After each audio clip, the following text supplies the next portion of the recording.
ఇది పల్లీల పౌడర్ దీంట్లో మిక్స్ చేసుకోవాలి. దీన్ని ఫ్రై చేసుకొని మిక్స్ చేసి. ఓకే, సో అంటే పల్లీల్ని ఫ్రై చేసి పొడిలాగా చేసినది పొడి చేసుకోవాలి. దీన్ని మిక్స్ చేసుకోవాలి. పల్లీల పౌడర్ ఎంత తీసుకోవాలి మనం? పల్లీల పౌడర్ మనం ఎంతన్నా వేయచ్చు, దీన్ని వేస్తే చాలా ఫ్లేవర్ బాగుంటుంది. ఓకే, సో నేను ఇప్పుడు 50 grams తీసుకున్నాను.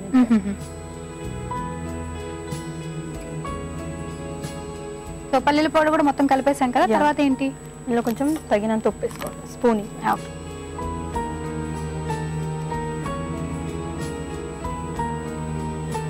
ఒక స్పూన్ సరిపోతుందా? ఒక స్పూన్. కొంచెం కారం అయింది. సరిపోతుంది. ఓకే, సో ఉప్పు కారం మనకి టేస్ట్ కి తగినంత వేసుకోవాలి. టేస్ట్ కి కొంచెం వంట సోడా. సోడా కట్ చేసుకున్న మిరపకాయ కొంచెం ఎంత మనకు ఇది వేసుకోవచ్చు, లేకపోతే అవసరం కూడా లేదు. అంటే కారం వేసాం కాబట్టి పచ్చిమిర్చి వేసుకోవచ్చు, లేదు అంటే అలా కూడా వదిలేసుకోవచ్చు. పసుపు, కొంచెం పసుపు, కరివేపాకు వేసి ఇందులో కొంచెం కొత్తిమీర. ఓకే, ఇప్పుడు మళ్ళీ దీన్ని బాగా మిక్స్ చేసుకో.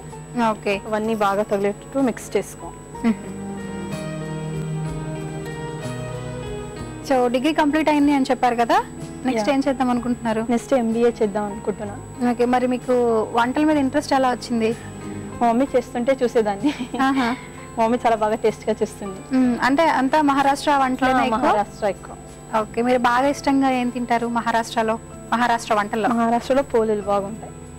అంటే స్వీట్ అది.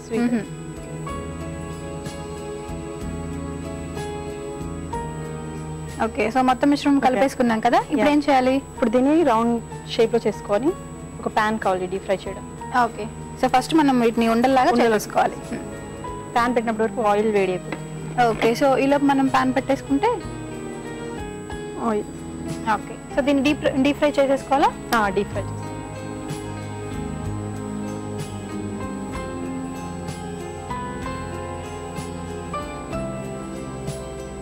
ఇప్పుడు ఆయిల్ కాగిలోపు మనం వాటిని షేప్ చేసుకుంటాం కదా, ఇది ఏ షేప్ అయినా చేసుకోవచ్చు? ఏ షేప్ అయినా చేసుకోవచ్చు, ఎట్లానా అలా వస్తుంది ఇది. ఈ ఐటమ్ ఎక్కువ రోజులు అంటే నిల్వ ఉంటుందా, లేదు అంటే జస్ట్ ఒకరు 1 day 2 days అలా? 2 days వరకు ఉంటుంది. 2 days వరకు ఉంటుంది. ఓకే, మనం పిక్నిక్ కూడా చేసుకొని తీసుకువెళ్ళొచ్చు. 2-3 days వరకు ఉంటుంది.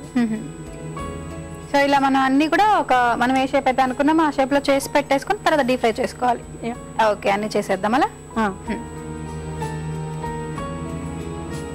సో మరి ఆయిల్ వేడొచ్చింది కదా, ఇప్పుడు దీన్ని వేసేస్తాం.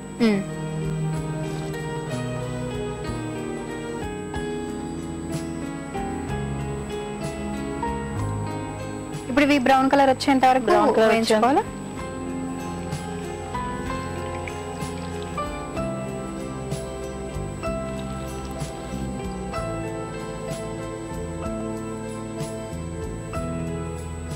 ఓకే, సో ఓకే, దీనికి ఒక ప్లేట్ ఇవ్వు.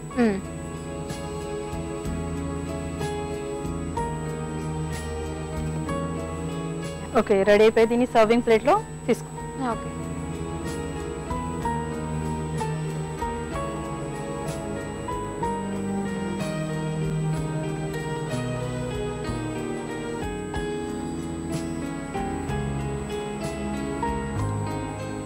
సాబుదానా టిక్కీలు రెడీ అయ్యాయి. టేస్ట్ చేసి చెప్పండి ఎలా ఉందో. ఓకే, సాబుదానా టిక్కీ రెడీ అయిపోయిందండి. సో చూడటానికి చాలా బాగున్నాయి, అలాగే మంచి స్మెల్ కూడా వస్తుంది.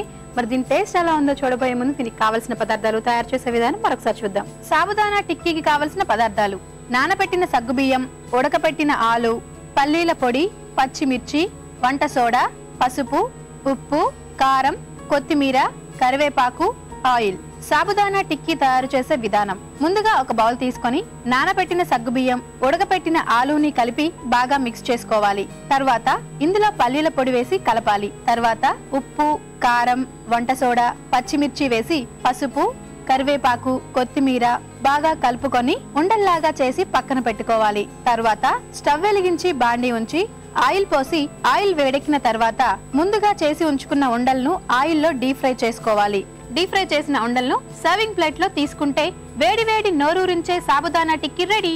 సకలు సాబుదానా టిక్కీకి కావాల్సిన పదార్థాలు తయారు చేసే విధానం చూసారు కదా, మరి దీని టేస్ట్ ఎలా ఉందో ఇప్పుడు చూద్దాం.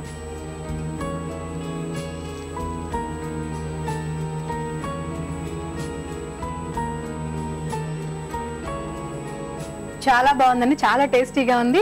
అలాగే కరకరలా ఆడుతుందండి, క్రిస్పీనెస్ ఉంది, సూపర్, చాలా బాగుంది. సో మరి ఈ రోజు మా సకల కోసం చాలా మంచి స్నాక్ ఐటమ్ ని పరిచయం చేశారు. థ్యాంక్ యూ సో మచ్ అండి. Thank you. సకలు చూసారు కదా, సాబుదానా టిక్కీ చాలా బాగుందండి. సో మరి దీన్ని మీరు కూడా ఇంట్లో తప్పకుండా ట్రై చేయండి. అలాగే మీకేదైనా సరికొత్త వంట తెలిస్తే ఆ వంటని మాకు పరిచయం చేయాలి అనుకుంటే మీరు వెంటనే మాకు ఫోన్ చేయొచ్చు. మీరు మాకు ఫోన్ చేయవలసిన నెంబర్ 04023265540కి ఫోన్ చేసి వంటల సందడి కార్యక్రమంలో పాల్గొనండి. సకలు ఇదండి ఇవాటి వంటల సందడి.